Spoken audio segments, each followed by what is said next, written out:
children of Israel went away and did as the Lord had commanded Moses and Aaron, so did they. Right.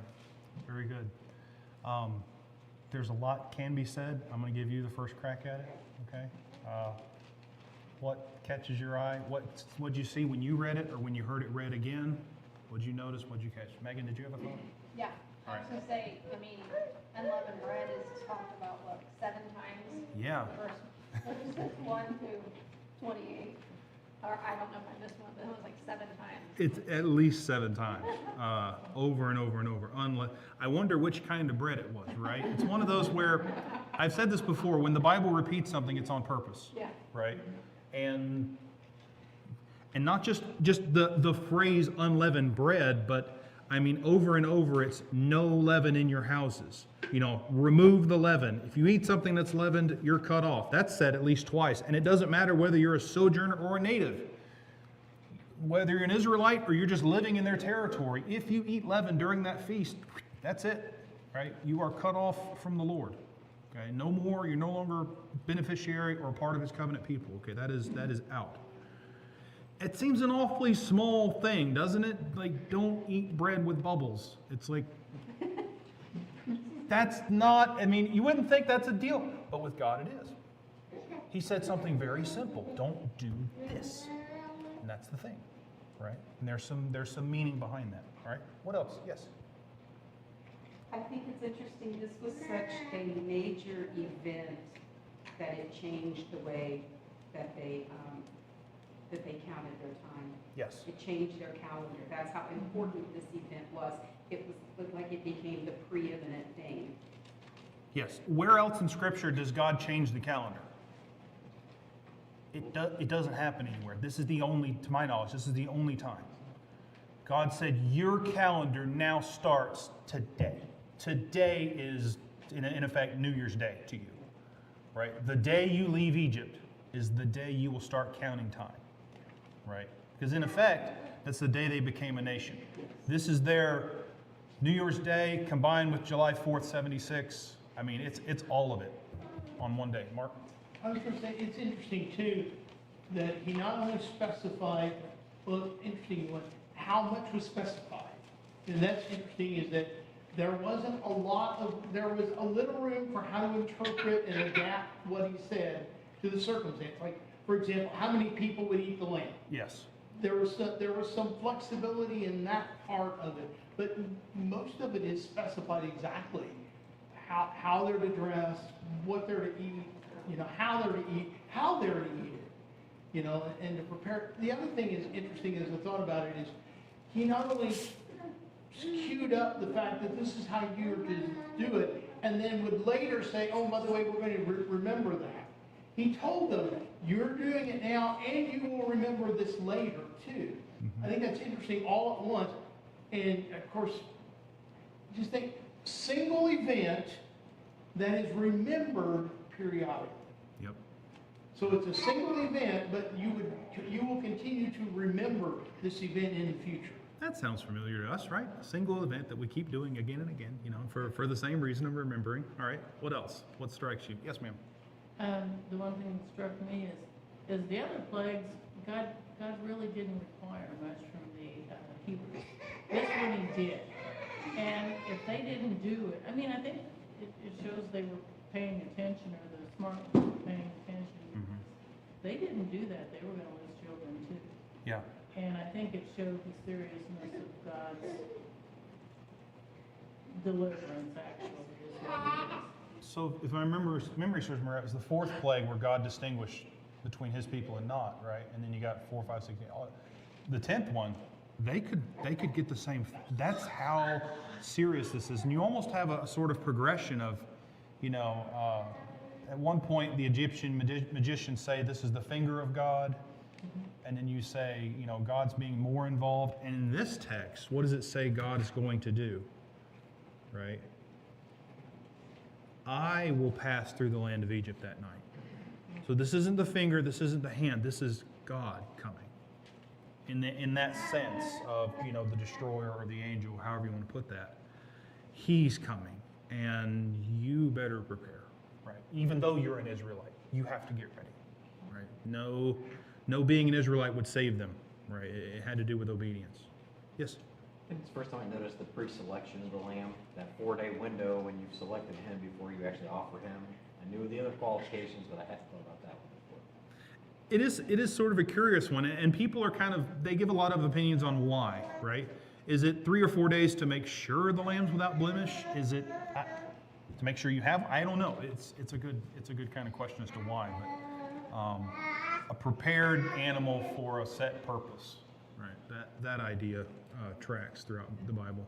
And not just any animal, the animal had to meet the requirements to be offered as a sacrifice. You mentioned specificity and flexibility, and the lamb shows you both because it wasn't a lamb of a particular animal. Well, in a sense, it could be a sheep or a goat.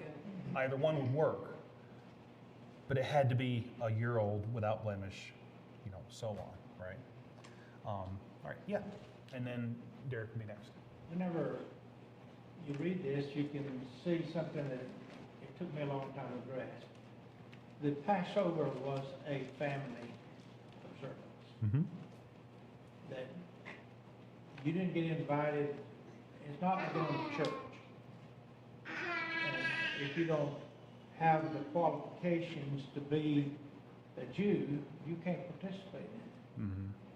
So it's an inside kind of thing. Yeah. The 7 days of unleavened bread, however, involves a holy convocation, both at the beginning and the end. And obviously, that didn't happen on this occasion Right. because they were told to get out of there in the middle of the night. And so that part of the instruction is given for later observance. There's a really neat point about God creating a memorial for a thing like that. Derek, did you have a thought? Just one thing that stood out to me was heard it many times and knew of it, but it's just the act of taking the hyssop, dipping it in the blood, and striking things, which is a precursor to priests. And Yes. They would do that. And it's just the idea of them sanctifying themselves, and even now we're called to sanctify ourselves, set Absolutely. ourselves apart. So. Absolutely. How much of this, how much in these 28 verses, particularly in the first bit, sounds like things that would happen later at sacrifice? I mean, you start thinking about those details. You start making a list. I'll show you in a minute, because that's one of my very favorite things to point out about the chapter. Just as a summary, and I may have missed a detail. If I have, I apologize. This was the deal: a lamb, sheep, or goat, 1 year old, without blemish, chosen on the 10th of Nisan, which is the later name for the month, not the original name. Killed on the 14th at twilight. You collect the blood, as Derek mentioned. You smear it with hyssop on the 2 doorposts and the lintel above the top. Roasted whole, that would include innards and legs, which normally you wouldn't do, right? All of this gives you the sense of this was done in a hurry. One writer made an interesting point. He said they weren't allowed to keep anything for breakfast, right? If there was something left over, they weren't allowed to keep it. They had to get rid of it, right? And it's not like roasted meat would spoil in 12 hours either. It wasn't one of those deals. It's an interesting sort of, you're done after this, right? No taking it with them. With the exception of the unleavened bread, they would carry that in their cloaks, and that comes up in the next lesson. You had to wear it as if you were getting ready to eat it, as if you were getting ready to walk out the door, right? Belt on, loins girded, staff in. I mean, this is not a pleasant meal. It's a family meal, as Mike mentioned, but it's not a fun thing, right? The bitter herbs, there's a lot of varieties to what this could have been, but almost everybody agrees this wasn't something you would grow in the field. This wasn't a barley or a wheat or a cucumber. This was something you would go out and just grab handfuls of because nobody wanted to eat it, right? Something edible but not pleasant.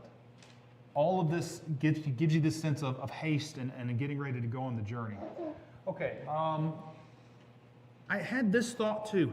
Is this the first time, you might say officially, the people of Israel obeyed a command of God? I mean, they were a family, you might say, of 70 going into Egypt. But in a sense, it might be the first time they as a nation did something, an obedience sort of act. I think it might qualify. Okay. Other neat stuff to see. Number one, we mentioned the Israelite calendar thing. This is the central event of their nation. Nothing's more important when God says, you're going to start time over today, right? And you're going to start counting from here. Everything in their mentality from that point forward will be counted based on the event of their deliverance, which is hugely important. If you go to Exodus 13, the month in question is Abib, according to that chapter. Later on, during the Babylonian captivity, the day was changed to Nisan. The name of the month was actually changed. So if you go looking at, like, say, you go Google, when is Passover, and you look at, like, the Jewish reckoning of their months, it'll say Nisan. But in Exodus 13, it'll say Abib, because the name got changed during captivity. Same day, and it would be somewhere equivalent to March or April. Right? This is a springtime sort of thing. Derek mentioned the hyssop. Where did God mention hyssop in his instructions? Anybody catch that? Did God actually say, take hyssop and do the spreading? It's not in the instructions God gave, but it's in the instructions Moses passed along. So one of two things could be true. Either that part wasn't recorded from God's instructions, or Moses used what we would sometimes call an aid or an expedient. What's the best way to do said blood spreading? Well, let's take this very common plant that grows everywhere, that would be very appropriate for that, and then that's what you'll use to do that with. And of course, the instructions later correlate to things that would happen during the sacrifices and what the priest would do with that. So that tracks too. But it caught my eye that might be a biblical expedient. Also, where did God say don't go outside? In the instructions. He didn't. Moses said don't go outside. That's what we call a necessary inference. If God says you're going to go in your house, you're going to put blood on the doorpost, I'm going to pass through the land, and everybody that doesn't do that's going to die.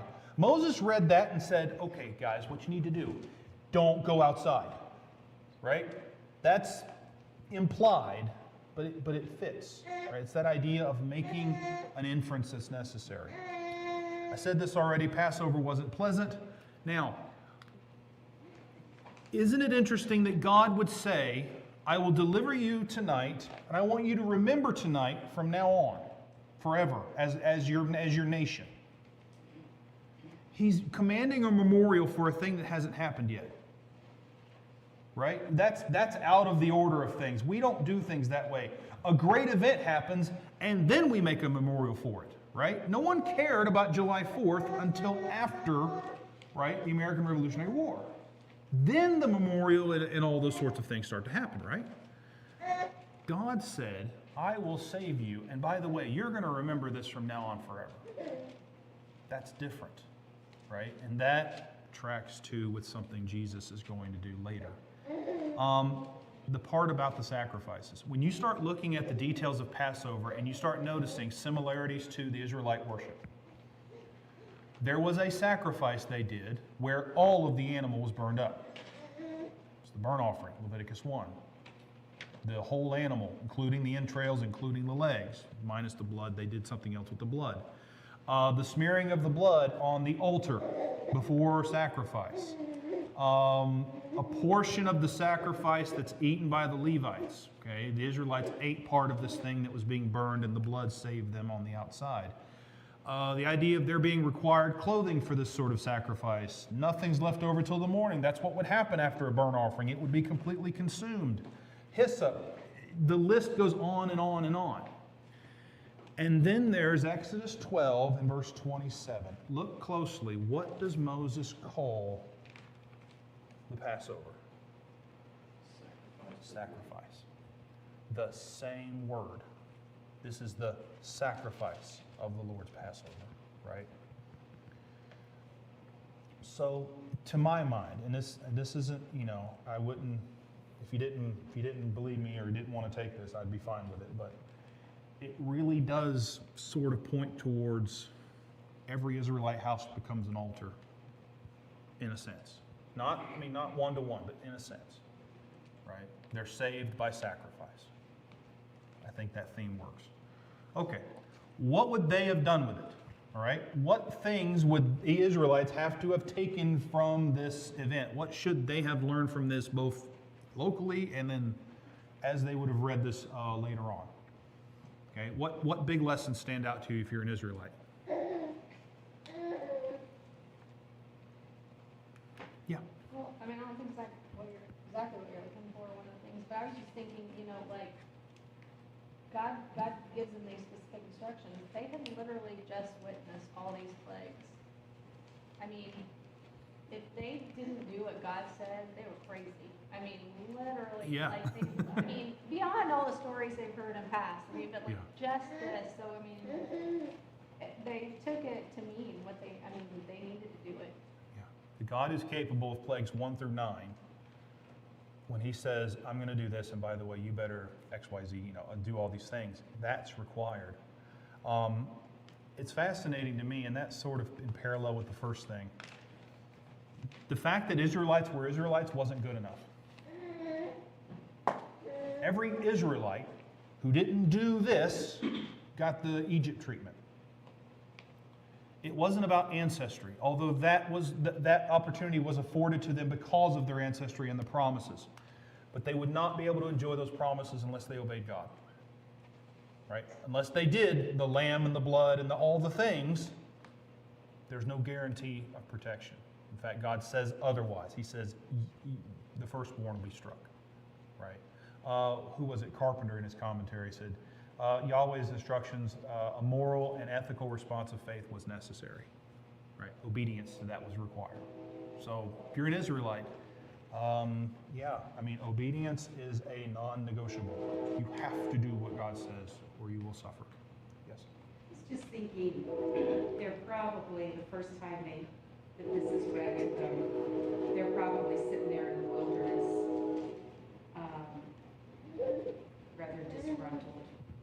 Probably, as we know from reading, they're murmuring, they're complaining, you dragged us out of Egypt and now here we are, and blah, blah, blah.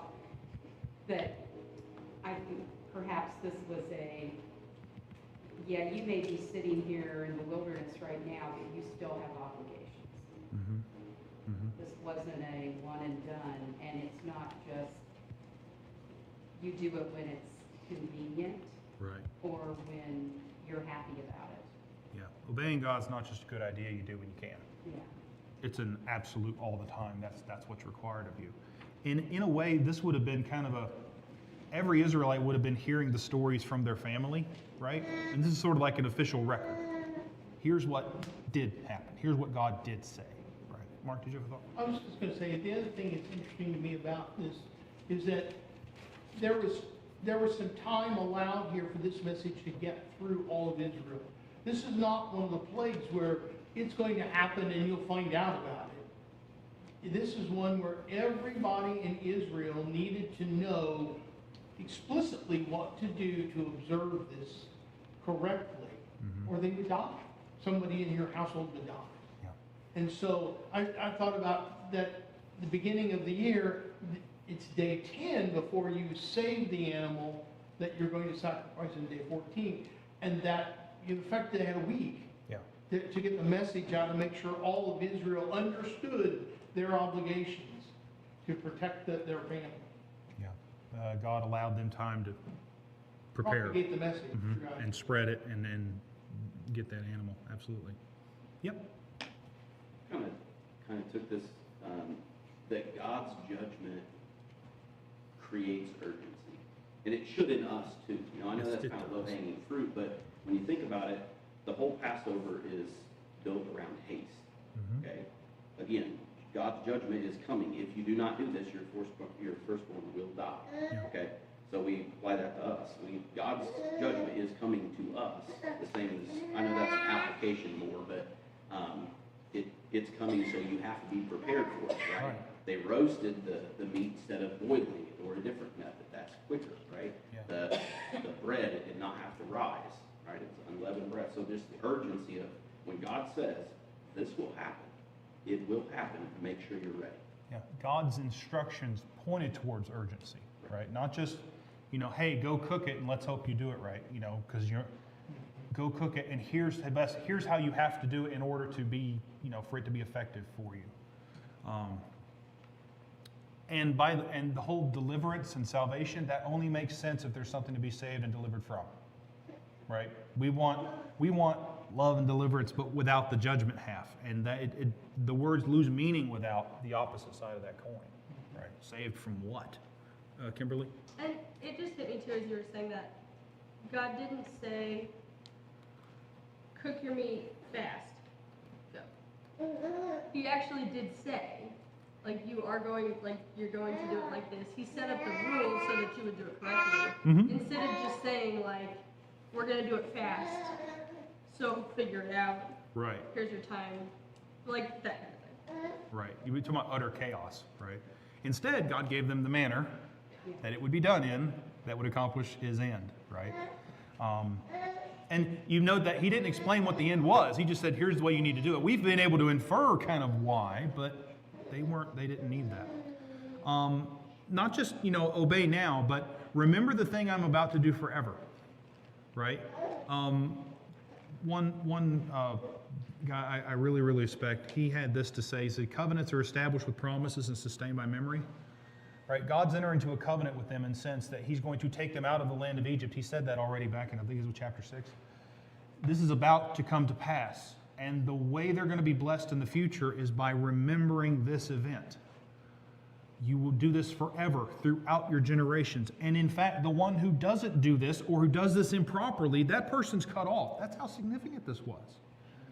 This event would define them forever as a people.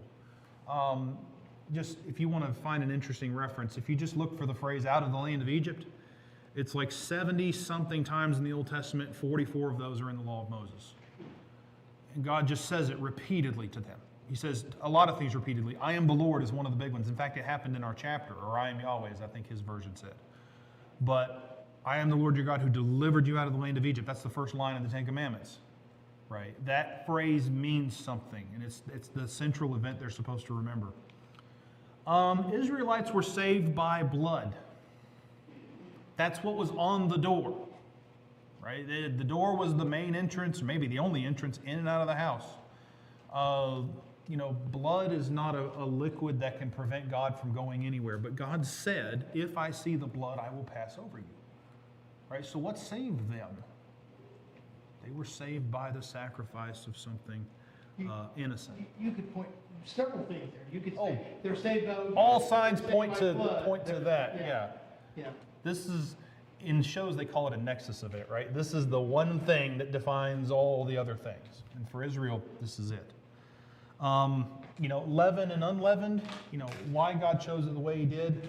Paul's going to take it later as kind of a reference to sin and not sin, right? Some things have to be purified, have to be cleaned out. There's certainly that idea that gets attached to this. And when God passes through the land of Egypt, it isn't just the firstborn that are being judged. Did you notice what he said about it? I will strike all the firstborn in the land of Egypt, both man and beast, and on all the gods of Egypt I will execute judgments. I am the Lord. It was bigger than just, I'm going to deal with Pharaoh. He's saying, I'm going to deal with the whole structure, the whole system. Everything that says I don't exist and I don't matter is about to be judged. It's about to be shown as ineffective and worthless, right? God would say later to the Israelites through Jeremiah, what harm did he do to them that they sought after what was worthless and became worthless? God's about to show them just how worthless Ra and Osiris and all the rest of it was. And Pharaoh himself, right? He was not able to stop this cataclysmic event. Okay, applying the text to us, and I'm going quickly because we need like 11 days just to get through all this stuff. If you start looking at New Testament references to Passover, obviously it happens a ton in the Gospels, right? Jesus both observes Passover. His family in Luke 2 go to Jerusalem for Passover. John's Gospel is filled with references to it, and obviously the event of the Lord's Supper was instituted on the night of Passover. So all of the elements that they would have had in the first century Passover meal, they were there when Jesus institutes the supper, right? As Matthew, Mark, and Luke all record. So obviously that's a big connection. The book of Acts does record a reference to Passover. It's really not even, I hate to say it's not a big part of the story, but it's kind of a detail almost. Acts 12 in verse 4 describes in verse 2 Herod killing James, and then describing arresting Peter in verse 3. And it says this was during the days of unleavened bread in verse 3. Acts 12 in verse 4, Herod intended to bring him out after Passover. So that does factor into the story, but it's not really what the story's about. A little later, the Hebrew writer is going to mention Passover in the description of Moses. Hebrews 11, verse 28, one of the things that's said of Moses as a sign of his faith was that he kept Passover. And remember what I said earlier about this kind of points towards sacrifice? He kept Passover and sprinkled the blood. It's the same language of the priest sprinkling blood on things. Okay, so that follows. That the destroyer wouldn't touch them. And then there's the reference in 1 Corinthians 5 and verse 7 of cleaning out the old, which would represent sin in that case, because Christ, the Passover lamb, had been sacrificed. You might remember in 1 Corinthians 5, the context is the man with his brother's wife. And Paul's really getting after them about, hey, you need to like not just allow this to keep going. You need to sweep all this out and be pure and be clean again, right? And so he latches onto that reference. Yeah. I think one of the major applications in this that hits me is as a father, in verse 26 and 27, when it talks about our children, you know, their children asking about what does this ceremony mean to you. And I kind of apply that to me, like making sure I share with my children what my faith means to me, right? These are the building blocks of bringing them up in faith, is them understanding why do we do this, having discussions like that, bringing them up in the admonition and nurture of the Lord, you know. This is like a prime example of the first fruits of that, more or less. The same way we would use the phrase raised in the church, you could say they were raised in an Israelite family. That's what it was supposed to be. They were supposed to, indoctrinated is a bad word, but that's precisely what it is, right? The doctrine, the teaching was supposed to go in that child. That was supposed to happen. It was for their benefit, you know. And you're absolutely right. Fathers and mothers are certainly going to join in that work, but it's your job to tell them why, right? It's your responsibility. You're primary number one, right? There was no, well, there was Jewish Sabbath school later, but they didn't send their kids off to Sabbath school to figure out what Passover meant. They were taught that at home. There is no salvation outside the house. So if you think of the Passover, you went outside that door, you were subject to the angel, the angel of death.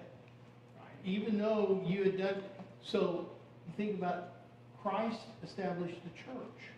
Outside of his house, there is death. You know, only inside the house that is protected by blood, were you safe from the wrath of God. Yeah. What stopped God going in that house? Well, God did. Why did he stop himself? Because there had been a response of faith, right? An obedient response of faith. That carries over across covenants. That existed prior to the Mosaic covenant, and it exists to the covenant of Christ. If the connections to Jesus part of this was difficult, you might have read chapter 13. I mean, because if you read chapter 12 and don't come away with how this connects to Jesus, I don't know what you read. It's like every line somehow or another. And the Old Testament does that, but this chapter in particular being a nexus of what's going on. I mean, the symbolism, it goes as deep and as far as you want to run with it. Jesus instituting his own memorial on the night of Passover, right? God institutes the memorial of unleavened bread before the Exodus happens.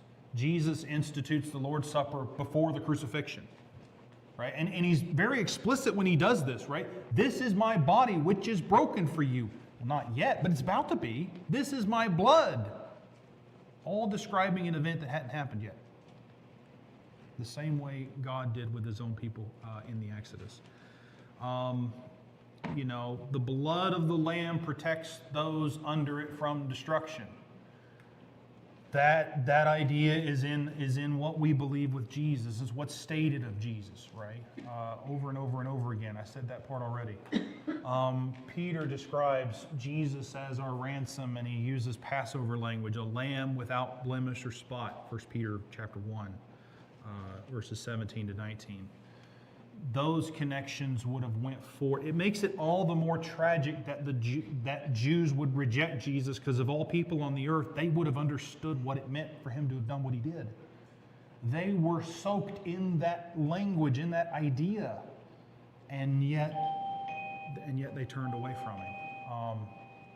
You start thinking about specific connections between Jesus and the Lamb. One author put it this way: a lamb a year old is not a baby. It's not, it's not little. It's basically a full-grown animal at that stage. Jesus dies not as a child, but as a fully mature man. Later, we didn't get to this verse in Exodus 12, but the bones being unbroken of the Passover lambs is going to be brought forward when you start describing Jesus. Jesus, spiritually was found spotless, without blemish, blameless. Right, the Hebrew writer, yet without sin, right, is the description there. Same sense of Jesus. I mentioned this part about 1 Corinthians 5 and the cleaning out of the leaven. I talked about that already. You and I are not going to be saved by the faithfulness of our parents or by being raised in Christian homes or by any number of things other than faithful obedience to God. Right? Every generation has to start over. Every individual has to start over. And every individual has to decide, am I going to obey and abide in the house? It's not something that's passed along through family members, as much as we would want it to be. It doesn't work like that, right? In the same way it was for them, it is for us. Mike? I want to go back to about the comment about teaching our children. In the observance of the Passover, the youngest child that was capable of doing this would ask the question, what does this service mean? And the most senior member of the family that was able to do the reply would explain it. But he didn't just say, oh, that reminds us of that incident. If we do that, what's the Lord's Supper? The Lord's Supper is just Christ died for us. Or you can go into detail with your children, explain what's relevant, what means something for us, and eventually who we are. This defined and separated Israel from Egypt.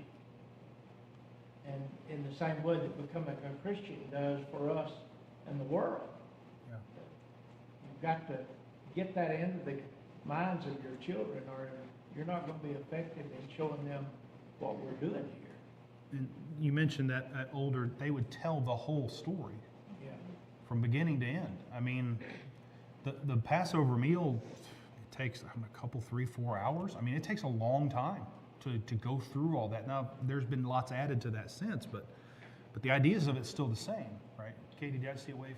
And then I saw one over there. One of the reasons that the plagues 5 through 9, that the Israelites were held apart, is because for hundreds of years in the old law, they are held apart. You have the Jew and you have the Gentile.